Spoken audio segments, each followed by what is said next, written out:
I tested every popular fitness supplement so you don't have to. For example, this one is a plant called Tribulus that claims to boost your testosterone naturally. Spoiler, it doesn't. You're basically paying for expensive grass, and that's just one of them, because one of the supplements I'm about to show you was literally banned for causing deaths. And most of the rest, just marketing. Let me fix that.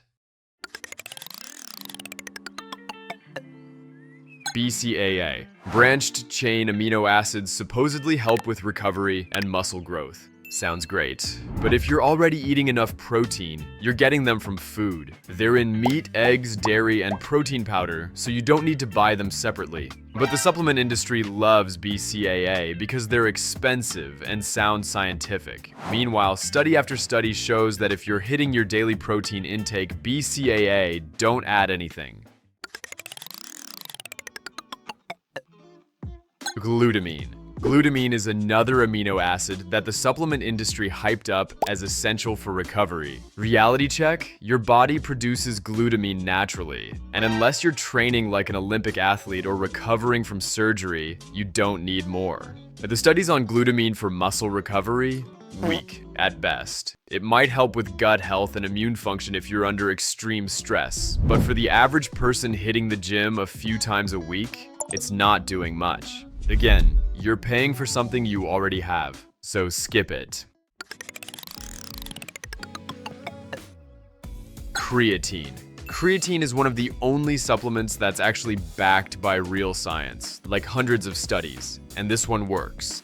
Your muscles use something called ATP for energy during heavy lifts. Creatine helps regenerate that energy faster, which means more reps, more strength, and better performance. Simple. It's not a steroid. It's not dangerous. It's literally found in meat. You just need to eat pounds of steak daily to get the same amount you'd get from one scoop of powder. So unless you're planning to bankrupt yourself at the butcher, supplementing makes sense. Now, before you're telling me about myths, no, creatine doesn't destroy your kidneys. Unless you already have kidney issues, you're fine. And no, it won't make you bald. If you look like Saitama, blame your genetics. You also don't need to load it with crazy doses. Just take 5 grams a day, every day, even on rest days. The only real side effect? Your shirts might start feeling a little tighter. Because creatine might hold a bit more water in your muscles. It's not fat, it's not bloat, it's your muscles storing more fuel. So if the scale jumps a couple pounds, relax. It's water, not body fat. There are like 10 different types of creatine on the market, but monohydrate is the cheapest, most researched, and most effective, so don't overthink it. Pre-workout. Pre-workout is the supplement that turns average gym sessions into I'm about to break a PR or die trying sessions. And yeah, I said die for a reason. What's actually inside? It's mainly caffeine. Then you've got beta-alanine for that tingly feeling that makes you think it's working. Some nitric oxide boosters for pumps, and a bunch of other ingredients that may or may not actually do anything. And here's the thing. Pre-workout works. You'll feel more energized, more focused, you'll lift heavier, but it's not magic, it's just a stimulant. 2 strong coffees would almost do the same thing for way cheaper. But where things get dangerous is when companies start adding stuff that shouldn't be there. Remember when I said one supplement was banned for causing actual deaths? It's called Jacked. This thing was everywhere in gyms back in the day. People loved it because it made you feel unstoppable. And there's a reason for that. It had an ingredient called DMAA, basically a stimulant so powerful it was sending people to the hospital. So what should you actually look for? Stick to pre-workouts with simple ingredients: caffeine, beta-alanine, citrulline for pumps. If you see a bunch of ingredients you can't pronounce, it's a red flag. The other problem? Tolerance and addiction. You start with 1 scoop. It works great. Then 1 scoop becomes 2, then 3. And suddenly you're pouring half the tub into your shaker, wondering why your heart is beating like it's trying to escape your chest. If you can't work out without it, it's not a tool anymore. It's a dependency, and that's a problem. Oh, and one last warning, flavors are a complete gamble. Sometimes it's drinkable, sometimes it tastes like a failed science experiment. You'll even find stuff like Godzilla flavor. And for the love of everything, never, never mix it with milk. So use it strategically. Save it for heavy days or when you actually need the boost. Not every workout needs pre-workout. And stick to the recommended dose. Don't take it late in the day unless you enjoy staring at your ceiling until 3 a.m. questioning your life choices. And remember, a strong coffee would do the same thing, and at least it doesn't come with a Godzilla flavor. Omega-3. Omega-3 is another supplement that actually matters. These are essential fatty acids your body can't make on its own. You have to get them from food or supplements, and they do a lot. They reduce inflammation, support heart health, improve brain function, and help with joint recovery. The problem? Most people don't eat enough fatty fish to hit optimal levels, so supplementing makes sense. Fish oil is the most common form. It works, but it tastes like you're drinking the ocean. Capsules fix that. Aim for 1 to 3 grams daily. Protein powder. Protein powder is the OG of supplements, and honestly, it's just food in powder form, nothing magical about it. It's basically dried protein from milk ground into powder, so you can drink your protein instead of chewing them. It's convenient, not necessary. You could get the same results eating chicken and rice, but if you're busy, hate cooking, or just can't stomach another meal, it helps. Whey isolate, concentrate, hydrolyzed, or even blessed by monks. You can find a bunch of different proteins. They all have small differences. And I made a full video breaking it all down if you want to check it out. The real problem with protein powder? Taste. Some protein powders taste like someone mixed chalk with regret. So start with small containers. Don't commit to a 5-pound tub of birthday cake explosion flavor only to realize it tastes like sadness. And check the label. Some powders are packed with sugar, fillers, and ingredients you can't pronounce.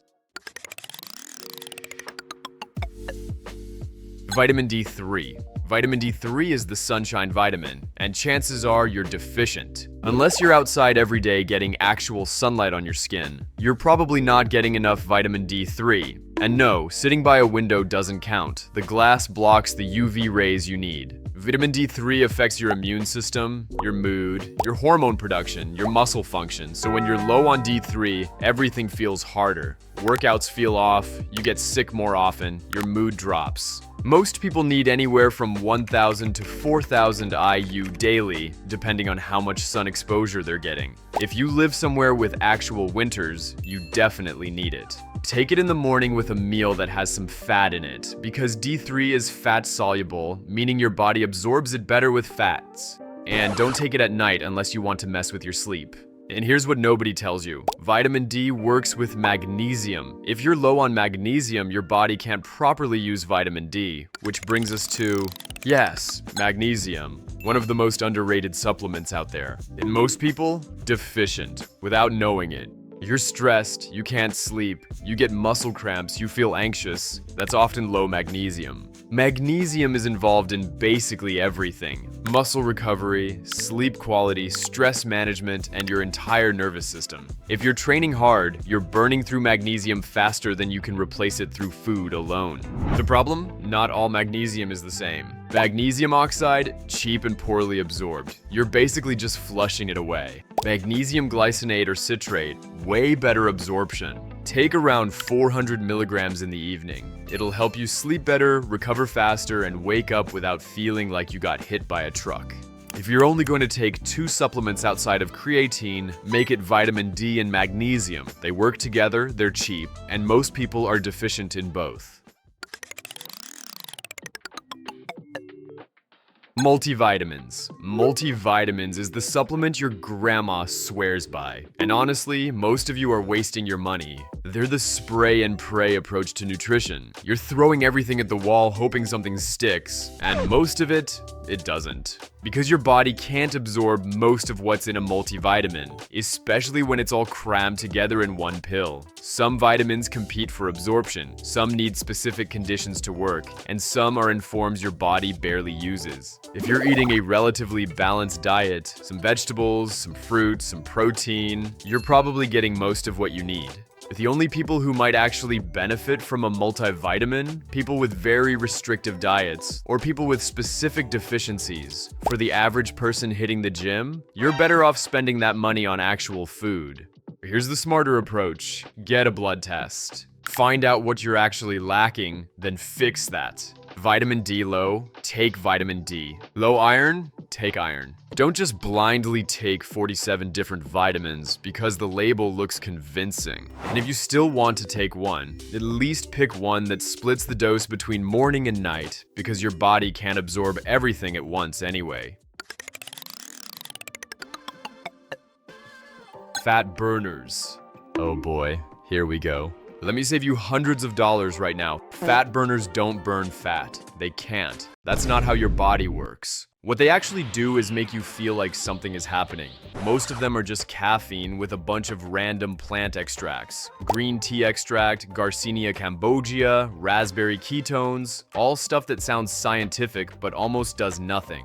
Yes, caffeine can slightly increase your metabolic rate by like 50 calories a day. That's not even half a cookie. The only thing that actually burns fat is a calorie deficit. Eating less than you burn.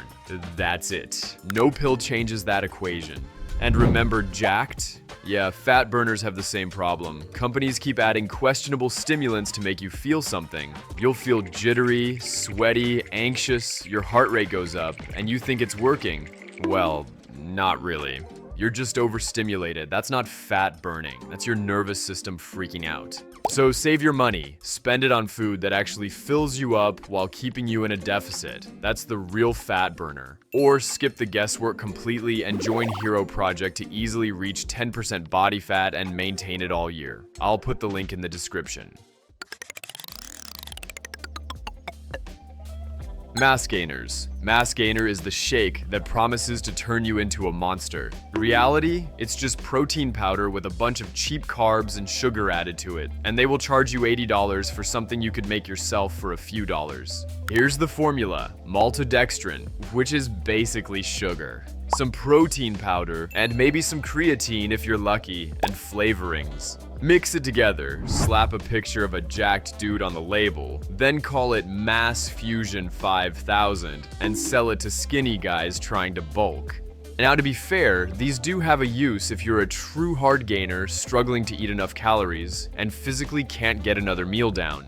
Then liquid calories help because it's easier to drink than chew. But here's the problem. Most people don't need 1,200 calories in one shake. They just think they do because the influencer they follow is chugging it. So they add a mass gainer on top of their diet and wonder why they're getting fat instead of muscular.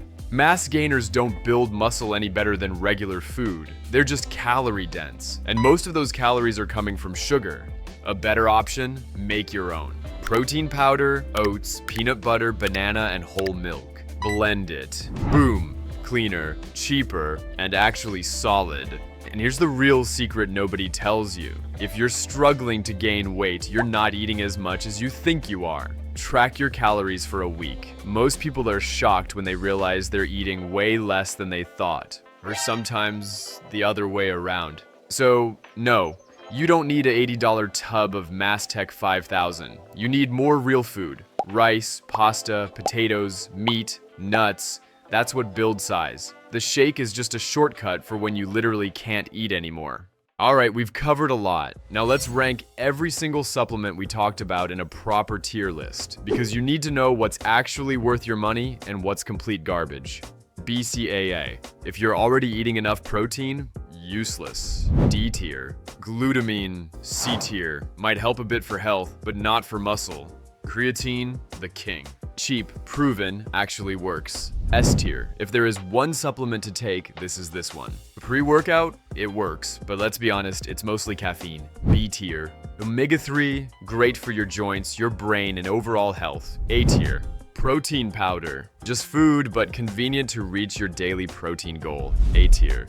Vitamin D3, A tier. Most people are deficient, so this one matters. Magnesium, underrated. Better sleep, better recovery. A tier. Multivitamins. Sounds good, but most of it doesn't even get absorbed. D tier. Fat burners? Just caffeine. Nothing burns fat except a calorie deficit. It's only gonna burn your wallet. F tier.